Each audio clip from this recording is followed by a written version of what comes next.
Of all the incredible places to visit in Namibia, the Kunene region is among my favorite. The area is wild. It is remote. And it is seemingly untouched by the influences of the West. The Himba are one of Namibia's most distinctive ethnic groups.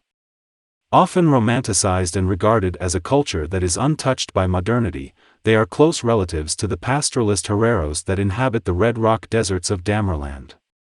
Their lifestyle has seemingly changed very little since recorded history, and they still cling to many of their customs from the pre-colonial era.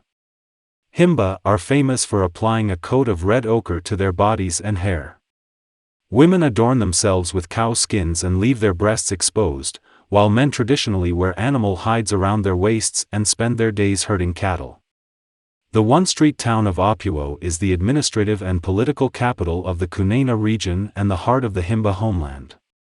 What it lacks in historical and architectural beauty, it more than makes up for with its colorful, intriguing and eclectic mix of ethnic groups.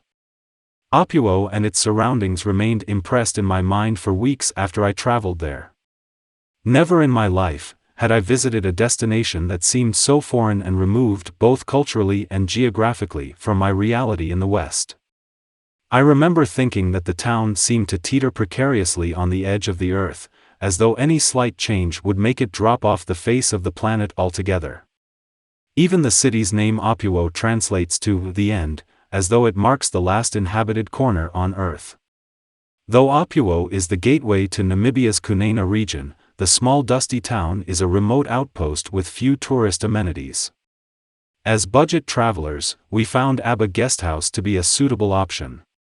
Had we had slightly larger budgets, we would have loved to stay at the Opuo Country Lodge. A handful of Himba villages lie on the road between Opuo and Epupa Falls. The road to reach the villages is bumpy, potholed and unpaved. During the drive, I sat in a small 2WD vehicle, holding my breath as we navigated the ridges and dips in the road and swerved around the sharp stones that seemed to have a knack for popping up in front of our tires. Though it is possible to view the villages informally without a guide, I highly suggest hiring a local to show you around, for without one, it is nearly impossible to learn about the local way of life. Initially, I must admit I was a bit skeptical of visiting a Himba village. I felt as though I would be an intruder and was wary as my position as a curious Westerner. The Himba that inhabit the remote villages of Kunene are not tourist props. They do not pose in order to get money from camera-clicking tourists.